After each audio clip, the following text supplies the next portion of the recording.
Hi, it is a privilege to welcome you to Stand Up and Redo. It is a soulful, honest podcast hosted by me, Petra Demuse, a woman over 50 who is navigating life's most tender transitions with courage and grace.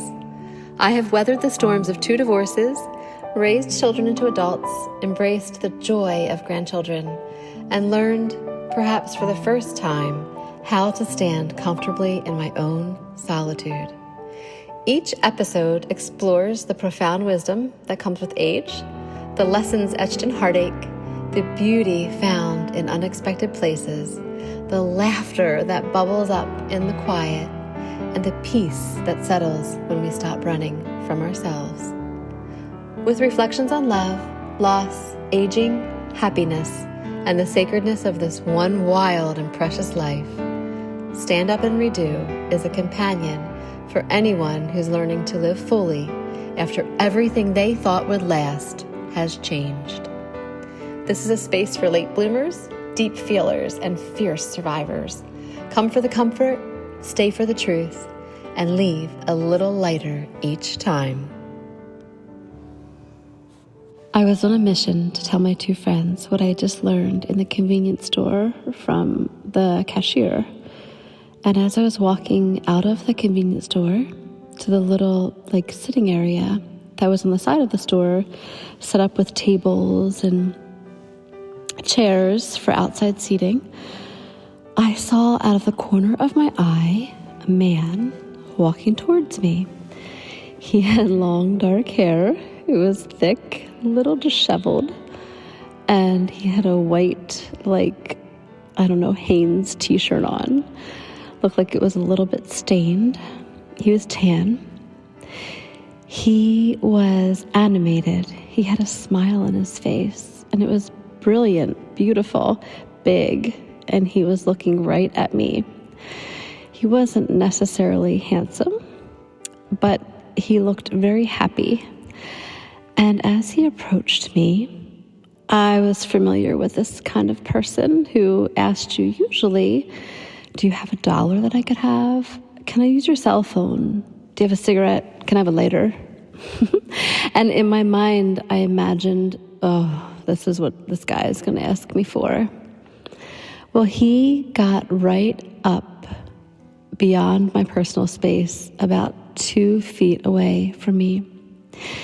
And he said, hey there. And I was like, hello? And he said, he said, me and my buddies back there. And he turned his whole body kind of sideways, and his whole arm was just kind of hanging out. And he gestured over towards this van that was in front of the convenience store full of men. And he said, yeah, me and my buddies want to know where you and your friends are going to be camping out tonight. And I immediately thought, no way am I going to tell this man where we are camping out this evening. We had 3 bikes packed with panniers on the back and loaded with 3 days worth of clothing, food, and supplies for bike packing. And we were bike packing along this canal towpath that was along the Potomac River. And we had planned on maybe 150 miles or so, and it was a 3-day trip. I think we were going to spend 3 total nights, so I guess maybe ended up being a 4-day trip. Either way, we were going to be camping right outside of that town, right in front of that town, as a matter of fact, in one of the free campsites that were set up every 10 miles along the towpath. But because he asked me where we were going to be camping that night, I quickly replied, and this is where I know I have a little bit of I don't want to say I'm pretty smart. That sounds cocky, but I immediately said, we're headed south, and I think we were headed north. And we haven't quite decided where we're going to set up camp yet. We're still rolling, And then my friend, I'll call her Sammy. We'll call them Sammy and Caroline. So Sammy said quickly, she said, hey, Petra, our guys are waiting for us down on the trail. Our boyfriends, I forget what she said. She either said our guys or boyfriends are waiting for us on the trail. Hurry up. So I was so thankful that we had two things that were hopefully going to be a deterrent. One was that we were headed in the opposite direction, not sure where we were going to camp yet. Second being that the guys were waiting for us on the trail.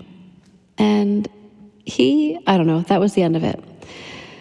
We acted cool. We acted like we weren't afraid, but we were terrified.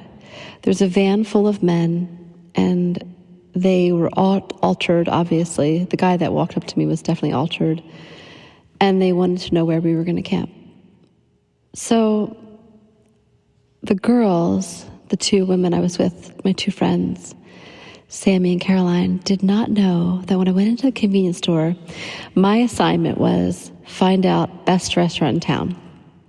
When I went into the convenience store, I got a vibe in there from a couple of the people that were in there that just didn't feel safe. And I didn't want to walk up to the people in the convenience store and say, what's the best place to eat here? We're just passing through. I just didn't want to draw attention to myself or my friends. So I decided to purchase something, and I grabbed like a pack of gum or water or something and got in line and waited till I got up to the cashier. And she was an older woman. And this was the time when COVID was big, it was just coming. We weren't wearing masks on our little trip, but we did have to take them along in case certain places required them. And the woman at the convenience store had like a big, plastic barrier wall up, and then also had her mask on. And when I finally got up to her to pay, I had said to her, can you share with me and my friends what a good place to eat is in town? We're, passing through and we want to get dinner. And her eyeballs got huge, huge. And she looked at me and she said, you need to get out of this town. And I just looked right at her, like, I didn't say a word. We just made eye contact again. And I said, what? And she said, this isn't a safe town for you to be in. And I looked right at her and I said, well, what should we do? I basically confided in her. I said, we're riding bikes. We were going to camp right here. She goes, no. She goes, you need to go to the next town. And there's a town like 3 to 4 miles away, because she told me it's like 4 miles away. Well, the town was 4 miles away, but the next free campsite was like 10 miles away, because we were doing the free campsites along the towpath. So my next step was to go out and tell my friends, Sammy and Caroline. But, of course, as I was walking out to tell them, I got sideswiped by that guy. Well, we acted all cool, and we got ourselves together on our bikes. But the minute we were on our bikes, we tore ass up that trail, and we didn't stop. We were just going and going. We got right back on it. And, oh my gosh, the trail at this part, it was dusk, so it was getting dark. So it was still daylight, because, we like to set up camp in the daylight. So we had a little bit of time to eat dinner and set up daylight. But as we're going on this 10-mile ride to the next campsite, which is what we were doing, we kind of had this like, okay, we're not staying here. We're going to go to the next campsite, which is 10 miles away. As we're like tearing up this trail, the one side of the trail on the right side was just literally rocks, straight up cliff rocks. And then the other side was a little tiny wood strip of trees, but then the big, beautiful Potomac River. So in my heart, I thought, well, on the trail, there's nobody out here. They're not really supposed to ride cars on the trail. I don't know how much it was being surveillance though, because I don't ever remember seeing like a ranger or anybody making any like kind of surveillance trips up and down the trail. It wasn't like that at all. But either way, 10 miles further, we'd already gone 40 miles. We're starving because we were bike riding, hungry. We were planning on eating in that town. and plans changed, and we just toppled on another 10 miles to our ride for the day. Get to the next campsite, which was, first off, I'm going to do a little sidebar here, was gorgeous. It was gorgeous. It was like these campsites each had one water pump and one outhouse. And then the campsite was pretty large enough that you could put a couple different little groups on it. But, most of the time when we camped, as a matter of fact, I felt like we were the only group on each of the campsites. But sometimes there would be a random person that could camp there too with you. But this one was empty when we got there. And I felt this, relief. I felt safe there. I was excited to stay there. It felt very isolated, but it was gorgeous. And I think the isolation of it actually made me feel a little bit safer, which sounds really odd. But for me, that made me feel safe. And we stop for a moment, we look at it. And I'm thinking in my head, this is it. We're going to unpack. We're going to eat some food, whatever we had. And we're going to settle down and go to sleep. Well, Caroline expressed fear of staying there. And in my head, I mean, just from my experience with people who have used drugs in the past or altered themselves, I feel like sometimes when they're like that, they don't necessarily have enough gumption. I like that word, love that word, gumption to get themselves all the way 10 miles away and search out us as victims of whatever they plan to do. I really felt like they just wanted a place to hang out at a campsite, keep getting high or doing whatever they were going to do and just chill out. And they were looking for where me and my friends were going to be because, heck, we're 3 women, they're a bunch of men, and they probably thought, let's just hang out with these ladies wherever they're going. But I didn't feel like the gumption would be there for them to drive 10 miles to the next campsite and even figure out which direction we were going and where we were going because they couldn't see us. So I felt safe. And this was the first time we had this serious discussion amongst the 3 of us. And these were 2 women that I had just become friends with. I had just met them casually before this bike ride. Sammy and I had gone on a couple bike rides. We rode with our little Lancaster bike club, and then we kind of ran into each other and had just had some real casual conversations, nothing deep. I mean, I didn't really know the true her until this bike ride. I mean, after 3 days bike riding with someone and backpacking or bike packing, you're going to learn a lot about them. And it really did create a bond between the 3 of us that was just strong and good. But this little situation was one that was interesting because I had only met Caroline one time. I remember one time before I had gone to a Saturday morning run club thing and briefly met her at a tailgate party. So the reason that we were on this trip together was I believe Caroline and Sammy knew each other really well. They did.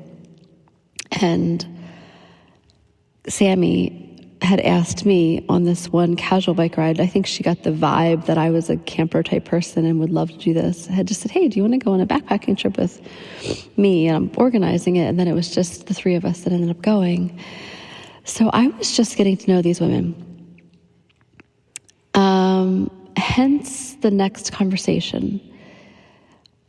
I learned to be empathetic and compassionate because I wanted to just settle down right there. No questions, no discussion. I wanted to set up my little hammock between the trees. I wanted to eat something and I just wanted to go to sleep. And Caroline expressed fear and she said, no, I feel afraid here. She's like, I feel like there's no one around if we call for help. We're all alone, and what if they come here? What if they come get us or follow us or they come back here? And I was thinking in my head, well, this was my thought, and I don't even know if I expressed it verbally, but I was like, well, why don't we just then not set up camp at the actual campsite, use the porta pot and the water, but why don't we just go hide in the woods across the path and not turn our lights on, leave everything dark and hide our bikes, lay our bikes flat and just hide all of our stuff. and just camp in the woods in the darkness. Because to me, that would be safe, because I wouldn't feel like they were going to find us in the woods if we kind of hid out of the campsite. I know most people would think that's crazy, but to me, that was like a very logical thing to do and a way to sleep. And I was thinking, okay, we can sleep. And no, she said, please, let's just go to the next one. And we looked on the map and figured out the next one. I don't think the next one was a full 10 miles away. I think it might have been 6 miles. I mean, I'm going by recollection. I may be wrong. So she said, well, we can go 6 miles up and there's another one that we can go to. And I was like, oh my gosh, we already rode the whatever it was we did that day, like 40 or so many miles, and we added on another 10. And now the suggestion was to add on another 6. And I'm like, oh. But at the same time, I bit my lip and I thought, this woman is afraid and I need to be sensitive to that. This is my friend and she's afraid. And that 6 miles wasn't going to break me. And I just said, okay, let's go. Or we all said, okay, let's go. We all decided to go. So I tried to think with logic. I tried to think, well, when we get there, it's going to be really dark. It's going to be so dark that if we might be in the same situation we're in now, but it's going to be dark. But that didn't matter. The fear overtook everything. And that's okay. That's okay. So we ended up starting to ride the 6 miles, and maybe like a half a mile up the trail, we didn't know this was there, but there was this big public campsite. It was really nice. It was really rustic. It was, rough. It wasn't like the kind that you go like car camping or anything. It was like still really spread out, and each little person had their little campsite. And we decided to ride through the campsite, and we were so excited. We're like, oh my gosh, let's go to the front desk and just see if they have any left over, or let's go look for an empty campsite and see if there's any here and we can sleep here because we'll be next to people. Well, we didn't find any campsites, and there was no office that let us know anything. But as we went out to the trail to continue on our mission to go up to that other campsite that was free, my friend, Caroline, looked at us and said, you know what? Now that I know that this entity, this campsite is here, this public campsite is here, so close to the campsites that are free, she's like, I'll be okay to go back there and sleep. So we went back. We went back to that campsite that I said was so beautiful. And I just remember feeling like, I wasn't afraid at all at that point. My fear was gone. I mean, my fear was when we were in the town and the guy was trying to find out where we were sleeping. I was afraid of them then. I was afraid of that van of men at that point. But now I wasn't. And I felt very comfortable there. And we didn't have dinner. We were going to eat dinner, of course, but we had breakfast. My friend Sammy, this amazing woman who, if you ever want to go on a bikepacking trip, definitely go with her, because she packs stuff to cook breakfast. She actually makes homemade donuts and dips them in powdered sugar and cinnamon. And she makes scrambled eggs with bacon and cheese. And she makes fresh coffee. And she does all of this in a jet boil. She makes the coffee first. Then I guess she wipes the pot out. And then she fries the donuts second and lets them sit out, on a little paper towel. And then last of all, she takes her omelet mixture and scrambled egg mixture and tosses that in last. And while she's doing this, we're all asleep. And then she wakes us up and we're like, she's like, okay, time for breakfast. It's like, can you imagine waking up in the middle of the woods to that? That's what she does. So that's what we did for dinner that night. Instead of having breakfast the next morning, we had that for dinner. And the next morning we had all brought little protein bars with us. So we just woke up and instead of having an elaborate fancy breakfast, we just did our protein bars in the morning with coffee, which was fine. But so this podcast, this episode is about friendship, and it's about finding friends later in life. I am not quoting any like research-based articles or any kind of studies. I'm just sharing with you as my age woman, I'm in my 50s, what I've learned about friends and developing friendships young, middle-aged and later in life. And I want to tell you about developing friendships later in life. And I want to tell you might not even know who a few of your best friends are going to be in the future. You might not even have any idea that you're even going to develop these amazing friendships and that you're going to love these people and they're going to love you, because it's amazing as life goes on how friendships change. And this is what I'm going to say about friendships. When you're young, a lot of the friends you create are situational. And that means, what I mean by that is, it might be your kids are friends, so you become friends with your kids' moms or dads. It might be that you go to work and you're working and you become friends with your coworkers.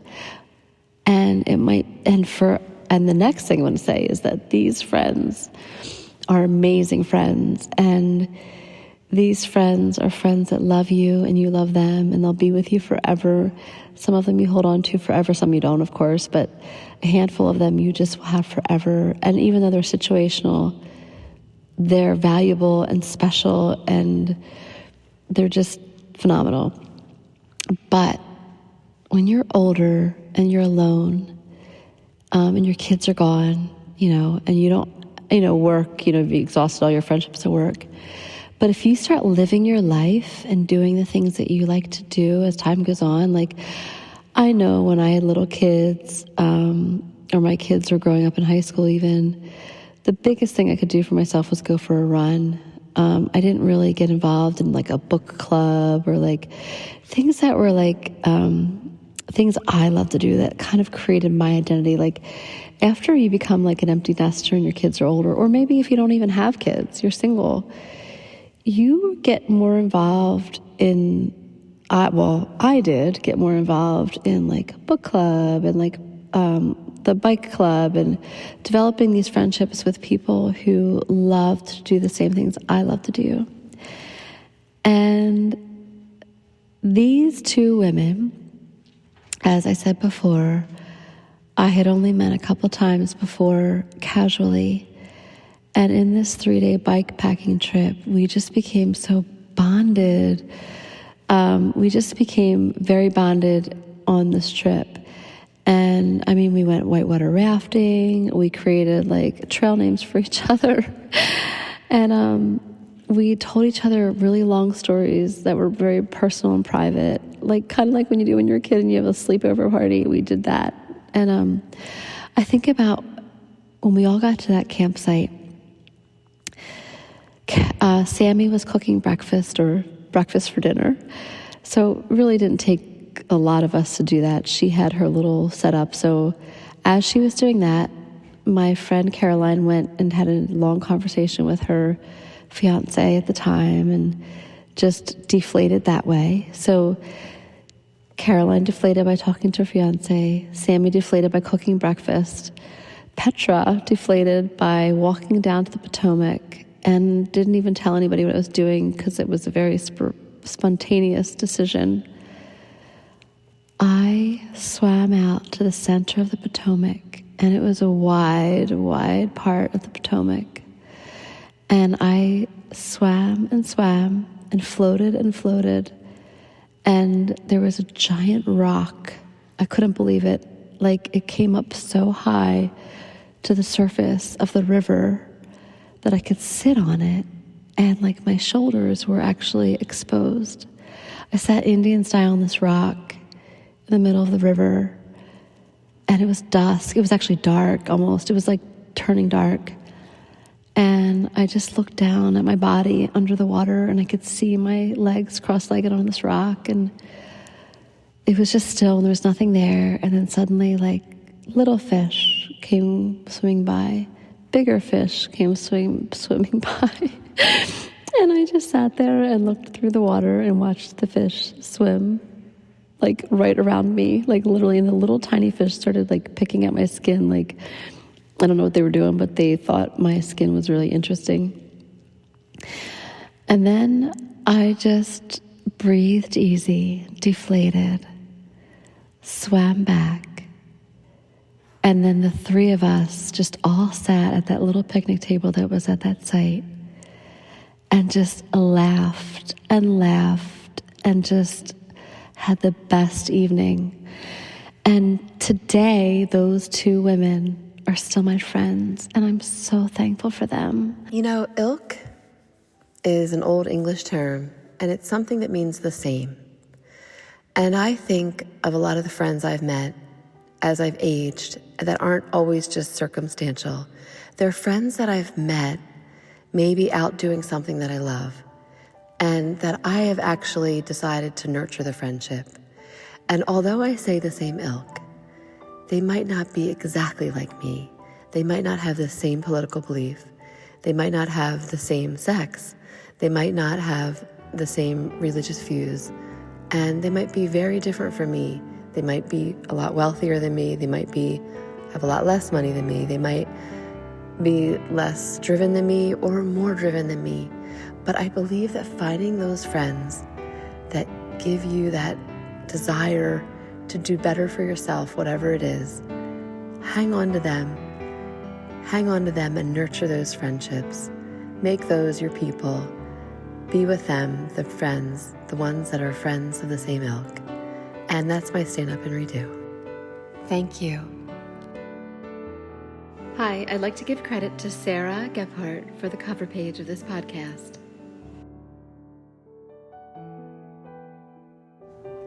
This podcast is a work based on the personal experiences, reflections, and memories of the speaker. The events described are true to the best of the speaker's knowledge and recollection. Some names, locations, identifying characteristics, and timelines have been changed or altered to protect the privacy of the individuals involved. In some cases, composite characters have been created or dialogue has been reconstructed based on memory. The intention of this podcast is not to defame, malign, or harm any individual or entity. Rather, it is to share the speaker's journey with honesty, vulnerability, and integrity. Any opinions expressed are solely those of the speaker and are not intended as statements of fact regarding any person, group, or organization. Listeners should keep in mind that human memory is inherently subjective and selective, and while every effort has been made to ensure accuracy, this podcast reflects the speaker's perspective and truth. Thank you.